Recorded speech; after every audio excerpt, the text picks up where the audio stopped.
for coming. This is my senior project. It is on the Israeli-Palestinian conflict, and this is a presentation by Noah. Alright, so we have a table of contents, which is just going over what's going to be in my presentation.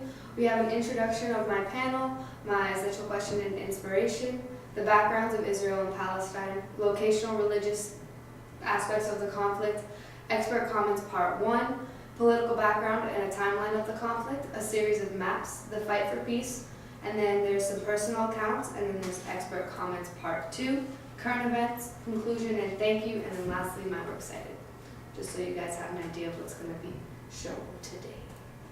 Alright, so a special thank you for attending, Ms. Parker, Ms. Myers, and Ms. House, and Sam. And also Frederick Meehan of the University of New Hampshire. He's not here, but he is my expert, and he commented on my research, so special recognition to him.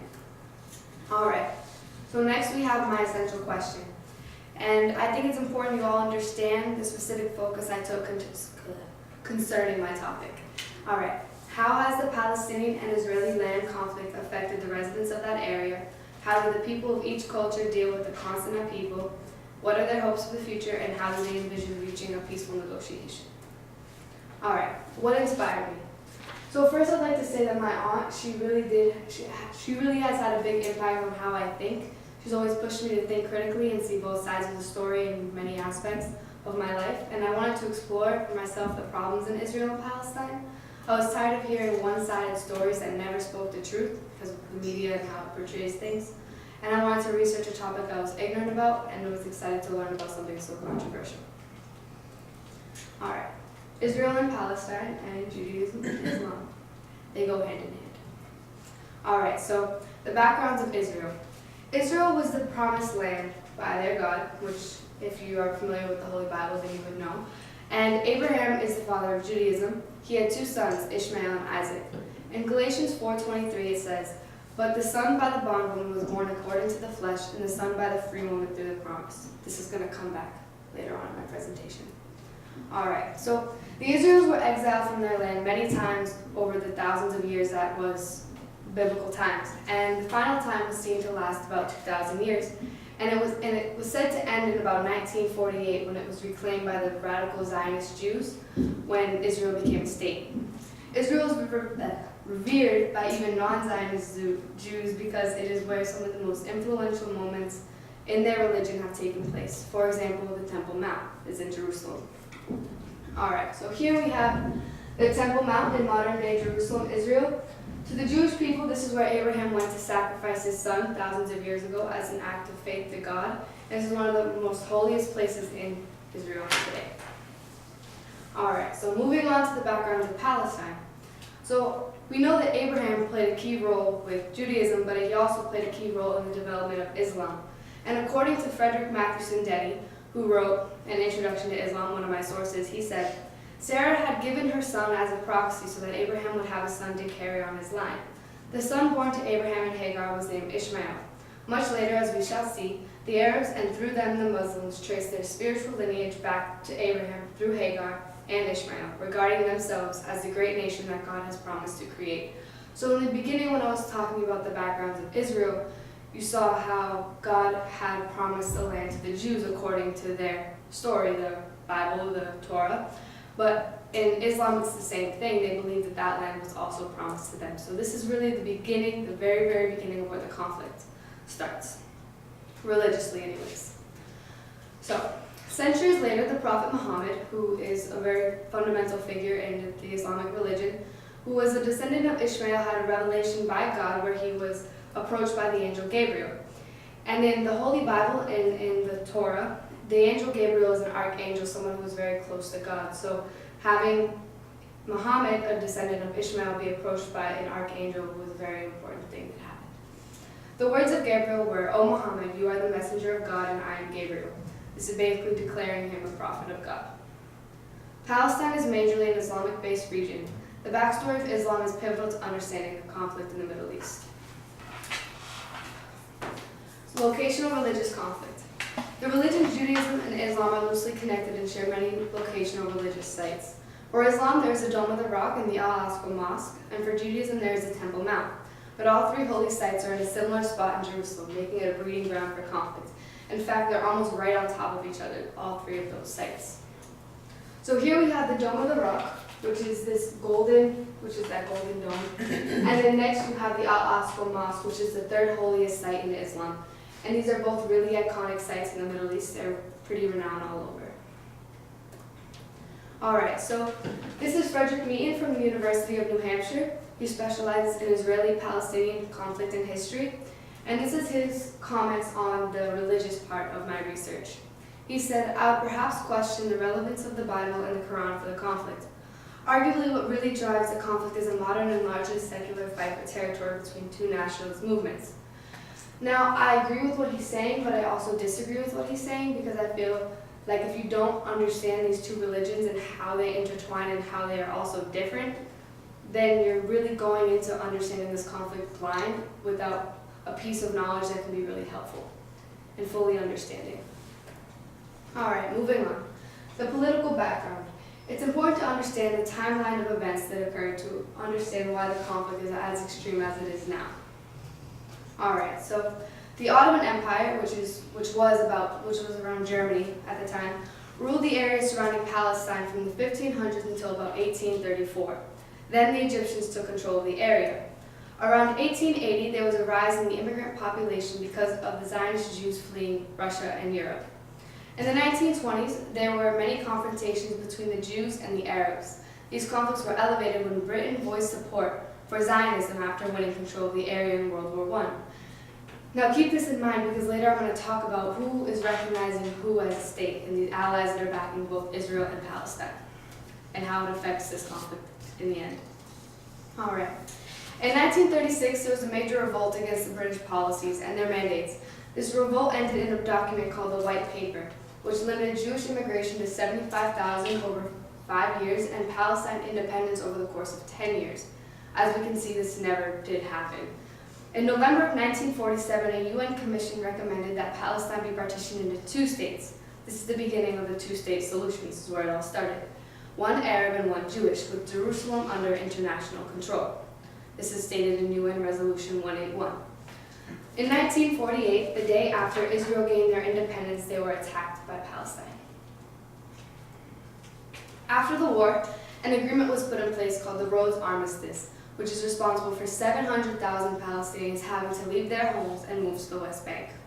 The displacement of the Palestinian people is not entirely the Israeli government's fault, however, because the Palestinian Arab leaders rejected the 1947 UN resolution, and had they not done this, the displacement never would have happened. And also note that rejecting the UN resolution was totally against the Palestinian people's wishes. On June 5th, 1967, the Six-Day War began. This was a preemptive strike by the Israeli government because of hostile conversations concerning the rest of the Middle East's attack plans. The Six-Day War's effect was mostly on the land precincts of the area, but Israel's shocking win changed the perimeters in the Middle East. After June 10th, the UN released UN Resolution 242, which was an attempt to release both parties but created more conflict in the end.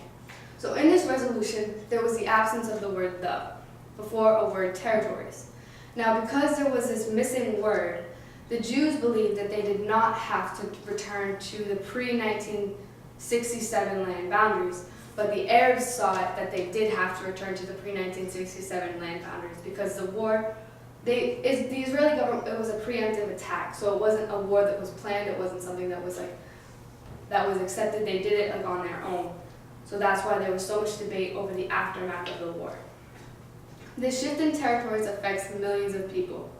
Between the Jordan River and the Mediterranean Sea, there are 10.5 million people, 6.5 million Jews, and 4 million Arabs.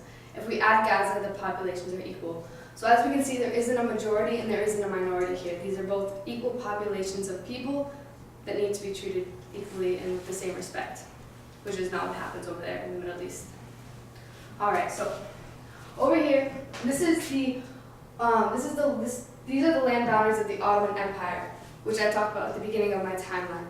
And this is the British Mandate land boundaries when Britain took control of the area after World War I. Over there, and this is the Ottoman Empire.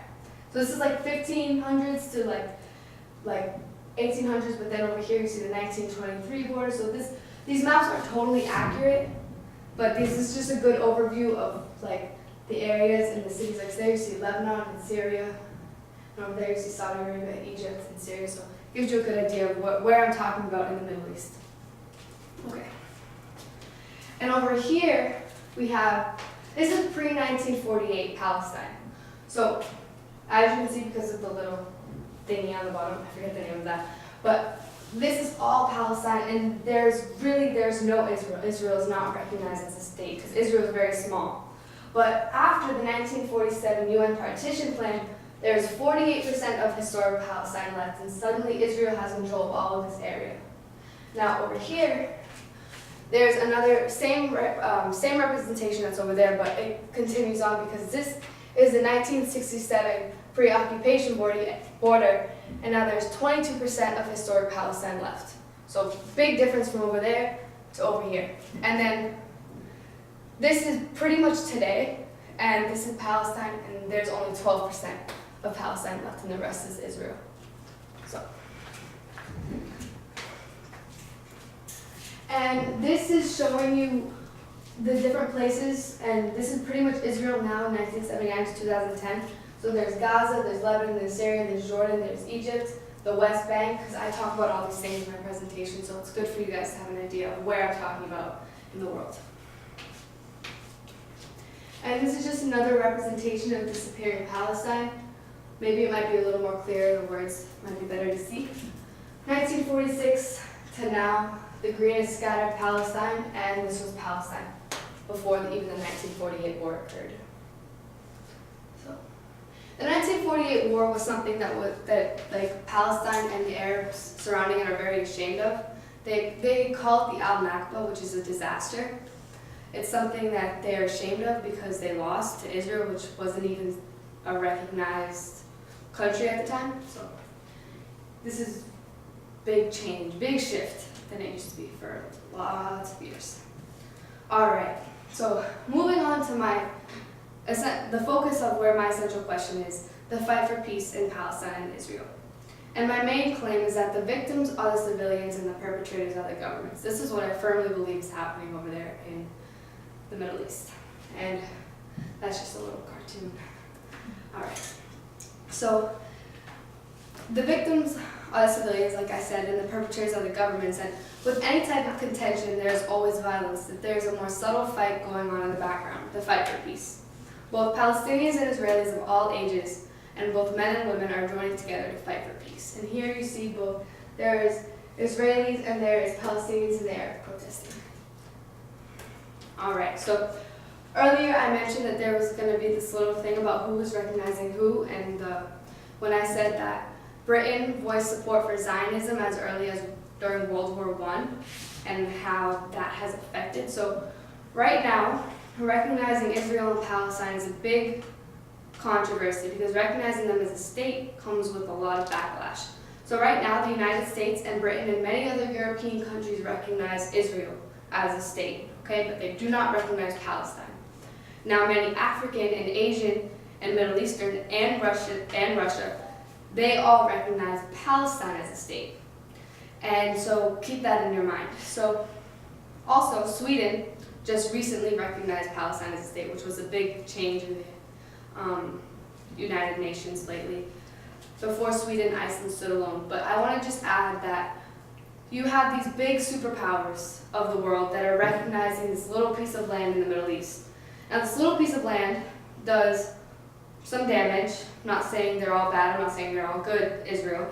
And same with Palestine. Palestine is not all good and Palestine is not all bad, but you have a clear difference in who is recognizing who. You have countries that are not superpowers, do not have power, do not have any, don't have the influence that the United States and Britain and really a lot of Europe has in the rest of the world.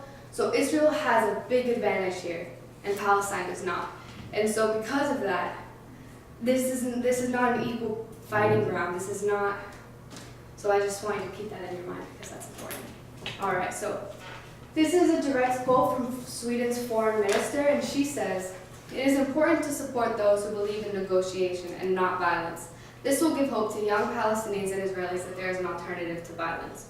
So this is basically just exactly what I'm trying to showcase here, this quote. All right, so gaining an unbiased understanding. Reading the personal stories of people who live in the war zone is pivotal to understanding of what life is really like. The Parent Circle Families Forum works towards bringing together both Israeli families and Palestinian families to end the cessation of the struggle. PCFF works to align common identities divided by psychological and physical borders, and in so doing transcend the categories and labels that casually misrepresent and simplify opposite sides of the human story in conflict. All right, so this is Alma. She's a 19-year-old Palestinian woman, and she attended the Seeds of Peace summer camp, which works together to bring Palestinian children and Israeli children together to find a common bond. And this is a quote that she says, "I believe that at the end of the day, we are all humans. We deserve dignity, rights, and equal lives. So I don't care if you're Israeli or Jewish, I care about what you think, and I care about your humanity." And the names and identity has been changed for protective reasons. All right, so this is Hannah. She's a 12-year-old girl who lives in Gaza, and this is her story. She says, "I knew Israel was bombing Gaza and the situation might get worse soon. My family did not have to explain anything to me because this was my third experience of war. I want other kids to appreciate their lives because life in Gaza is very hard. We can't watch our favorite TV show because the electricity shuts off over 15 hours a day. We can't travel out for vacations or even see our family abroad because Gaza has been under Israeli blockade for many years now. There is a shortage of drinking water and no freedom of movement. It is very hard to live a normal life like other children in the world." All right, so where is the Palestinian Gandhi? Julia Bacha, the creative director at Just Vision, asked this simple, thought-provoking question, which goes on. She wrote a book, and there's a short movie directed about this. The village of Budrus, which is in Palestine, shaped the non-violent movement in Palestine. Budrus was on the edge of extinction because the Israeli government would build their barriers straight through their village, destroying what was Budrus. After 10 months of peaceful protests, the Israeli government decided to move their construction to the Green Line, leaving Budrus undisturbed. Mainstream media failed to cover this. Now this simple action, not simple, but this action has caused many other villages in Palestine to do the same thing. Peacefully protest what the Israeli government is doing. All right. As a whole, the focus lays in the violent resistance on both the Palestinian and Israeli side. The media is not interested in peace, and honestly, neither are we, because where our focus really lays and what really catches our attention is the violence. We're really not interested in the people who stay up for days protesting that a government is going to destroy a village at the other side of the world. That's not what catches our attention. What catches our attention is when someone is beheaded, or when a hospital is bombed, or when crazy violent things happen. That's what catches our attention, and that's what leads us to have a not totally unbiased view of what's happening over there. It leads us to think, okay, well, it's bad.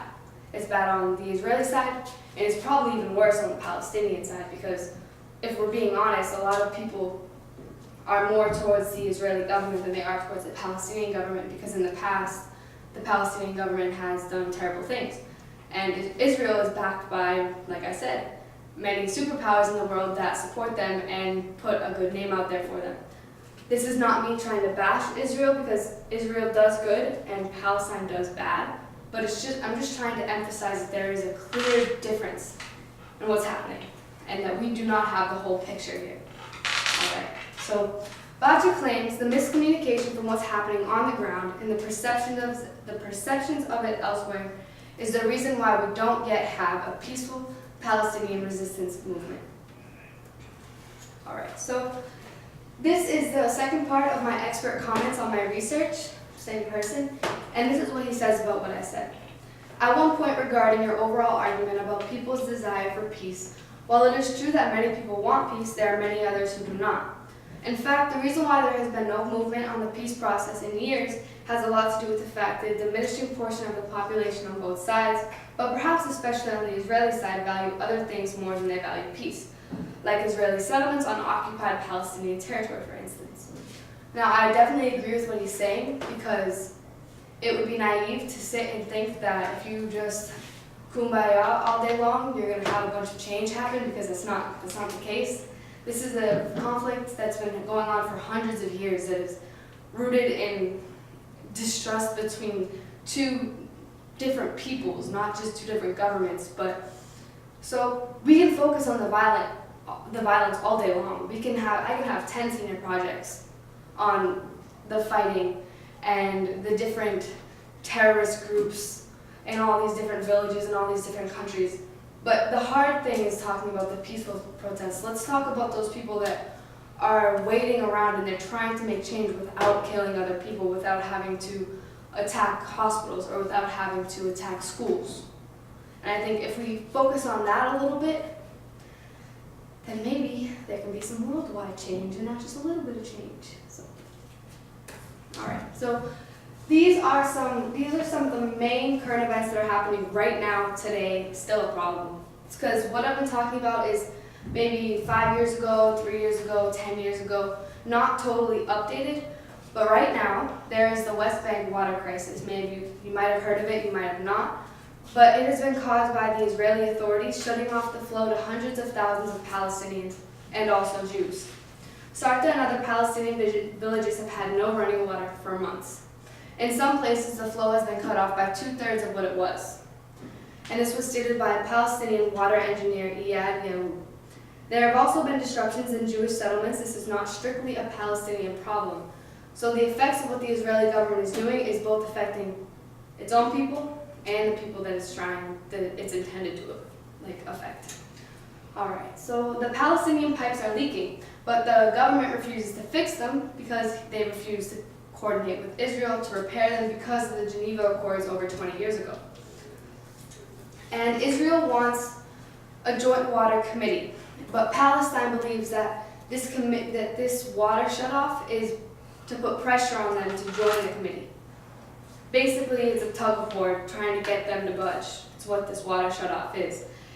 And Fadi Abdel Ghani of the Palestinian Water Authority says they refuse to join the committee because the Israeli members will only approve water improvement for Palestine if the Palestinian government approves for Jewish settlements.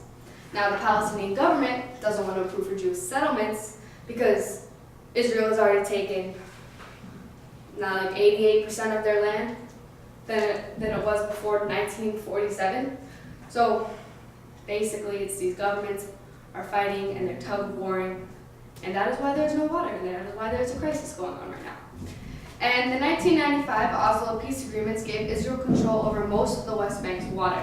But over the years, Israel has increased its own water supply with desalination plants. This is just another example that this is not a fair and equal fighting ground. This is not. Israel has the upper hand where Palestine does not. All right, but what is happening in response to this? What are people doing all around the world? So students are protesting this crisis. There have been students protesting in Boston, there have been students protesting in Maine, and students protesting in Israel and Palestine. And it's been on the news, and it's something that's happening. There's a Water is a Right movement on social media. Because of this crisis, it has pushed delegation to hold talks about how to fix and come back from these problems. And so because of all this attention that this water crisis is getting, it's pushed these government leaders to talk about this, and they're being pushed to come up with a solution. Hasn't happened yet, but they're talking about it, which is progress. And this is affecting both Israeli and Palestinian people, this tug of war access to water. So. And these are some political cartoons that I found about this problem. That this flag, pretty obvious, that's the Palestinian flag, and this is supposed to be the Israeli flag. So, all right. And in conclusion, the civilians of these areas are simply trying to survive, protect their families, and live as normally as possible. The world perception and the actuality of their life are utterly different. It needs to stop being seen as them versus us on both sides. People need to open their minds, come together, and establish clear communication. Conversation must happen in a civilized, unbiased way with resolution in mind in order for there to be change. And thank you for listening to my presentation. And again, a special thank you to Ms. Barker, Ms. Myers, and Ms. House, and Samantha Crandall for being a part of my panel. And my work cited, my work consulted. There. Done and done. Thank you, Olivia. Welcome. Should I leave now? No, we have questions. Sorry. Okay. Panel, any of you guys like to start with questions? I have questions for Olivia as well, but I want to give you guys the chance. I'd be happy to start. Olivia, in your research, do you have any information about why the Israeli population was originally exiled from Israel? Because you mentioned a lot of other biblical aspects of history, but that one never came up, and I was wondering if you came across that.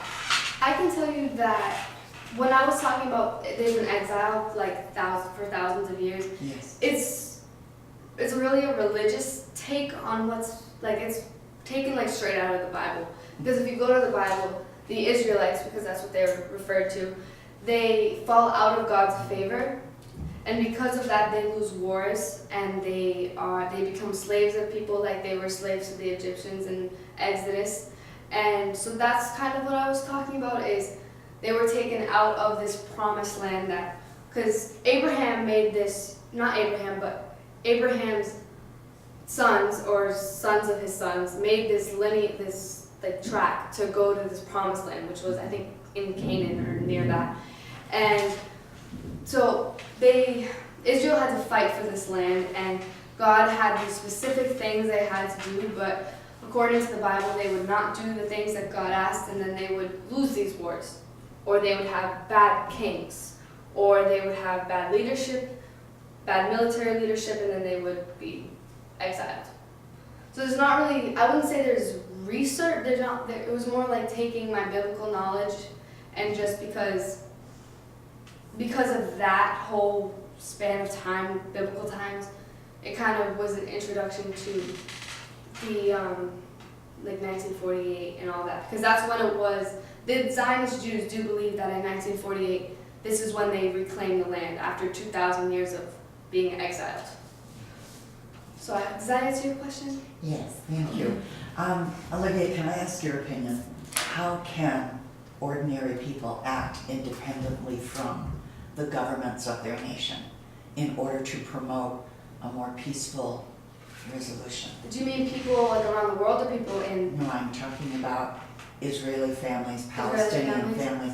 How is it possible to act without governmental support to achieve a peace that would be desirable? There's no question about it.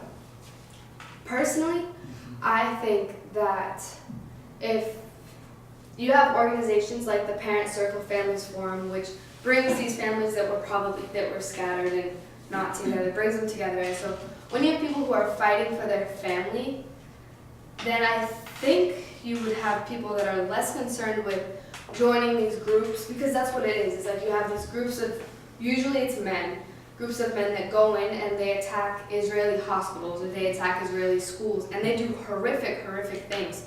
And that's what we hear about, that's what we know about. And so I think that if they focus on protecting their little villages or protecting their kids or making sure that their kids can go to school or making sure that they can get water and like protesting in these like small sections, I think that that would make a greater impact than anything else, like individually, because there isn't much you can do without government help. You can't really like, you're not going to have one person lead this revolution. As much as we would all want that, it's not going to happen. But if you have people that are concerned with keeping their families safe, instead of being concerned with, I hate Israelis or I hate Palestinians, so we're going to go do this. We want them out of here. We don't want them here. We don't want them this. Then you'll have people that are, like in Budrus, where they fought. This little village protested, and they fought. They're not fighting, but they had their protest. And then the Israeli government decided to move their construction, and then their village was saved. So if you have people that band together in small groups, then you'll save little sections of these areas instead of just doing damage. I have one final question, and then I'll be happy to turn it over to the other panel members. Do you believe that there would be any way for the land boundaries that currently exist to shift so that there's more of an equal geographical area for Israel and Palestine? And if so, how would that happen? I think any way that you do it, you're gonna have people that are displaced, because you're gonna have Jews that live in Palestine, and you're gonna have Palestinians that live in Israel. But what I do know is that Israel has taken over a lot of Palestine, majority of it. And so what they could do, I don't know if this would ever work, was they could really split it, and they could two-state solution, which is, and then put Jerusalem under international control, because Jerusalem is this area of crazy import, export, like crazy. They have an amazing military, they have all these things. Put Jerusalem under international control, because that's where everyone is fighting. Everyone wants that land. But if you can give Palestinian people 50% of the land that they deserve, and the Israeli people 50% of the land that they deserve, then what are people going to say? It's like, we did what we could, we split it in half. But right now, they can't say that. They can't say that they did what they tried. They tried to do something. And so are you saying, Olivia, that the original UN I think proposal makes the most sense? it does, honestly, and I think that the wars that they had, like the 1948 war, the 1967 war, those wars threw it off, because the 1967 war, the Israeli people rightfully won that land, but then they took it over, and they kind of took more than they should have. I don't know how to describe it because I don't have all the facts, and I don't want to give you something that's not totally accurate, but what I do know is that they won land, because that's why the boundaries shifted, but they also took more as time has gone by. And the same thing with the water crisis. They were given control of the West Bank's water, but they gained an upper hand when they started using desalination plants. So they're getting more than what they should be getting because of their own, like, tactics. Does that make sense?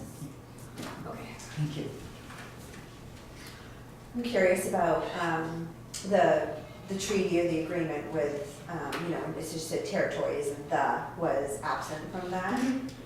Like I'm imagining how that happened, and did anyone, like they just both misunderstood it? Was there did you find anything about someone coming forward and saying, wait, we need to kind of look at this and make changes to this, or this side just kind of felt how they, It wasn't, I don't think they acted on like how each side felt, but there was a lot of disagreement, because they didn't rewrite it because they were missing a word, but the interpretation for one government was like, no, we get this, and the other government's like, no, we get this and you get this. And they're like, because of this one word, it created, like, they interpreted it differently. And so I don't think that they changed it. I think it just created a bigger divide. like there was no one to kind of mediate that. I don't It's so wild to think, I know. a misinterpretation of Right. wording. And it's just creates one word. so much. Not Right. It's even a big understandable, right, how they would do that. And then, honestly, I had a bunch of questions, and I write them down, and your next slide, you would answer my questions. I was like, okay, there it is. So, with the peaceful movement of Boudros, is that how you say it? Boudros. Okay. So, Yeah. do you know more about, I'm curious, what did that look like? What did they do? Actually, do you have more details about how they kind of peacefully protested? It was, from what I saw and the pictures that I saw, there wasn't like tons of information because it's a really small village. Yeah. And there's really only this one person that talked about it in a TED Talk. But from the pictures I saw, it was really just signs, like stepping in front of things, like when they were coming, and like barricading, like with people. Like that was really what they did, and that's how they protested. They didn't like do any big, like go to the government, go to this, do that. They just were kind of there and they weren't leaving. Mm-hmm. And it worked but they were there for like 10 months doing the same thing, and that's all I really know, but that's all there really is on the Right. information on it. It also makes you wonder, I don't know if you learned any more about that, but what is it about this small village that kind of gave them the courage to do that? I wonder what it is that they have that all of these others don't have, that aren't able to kind of have that movement. That's interesting. I mean, I can't really answer that, Yeah. but I think what's important, what I took out of it was that they influenced other villages to do the same thing. because of what they did and the story that they had now, it was covered in Palestine, like media-wise, but it wasn't like mainstream media. So because it was like recorded and like there were people that were streaming it, it like encouraged other villages to do the same thing when the government did it. And I think there was some other success stories, but I just don't have any names. Yeah. But I think that's a really cool thing because it just kind of it's like takes mob mentality and like uses it in a positive connotation because it like creates a lot of good, and then it makes you think like what if there be more of this, you know? Do you have anything else to add to that? Sam, do you have any questions? Okay, so there is a 10-minute time limit on questions, and you've gone through it. That's why the bell went on. So I'm not going to ask you any questions. At least I think that's what it says on the So I'm not going to ask you any questions, Olivia. So at this time, we're going to ask you to go out into the pod, and we will deliberate over how we did. Off the record, can I grab some snacks? Yes. Olivia! What? I don't want to just leave.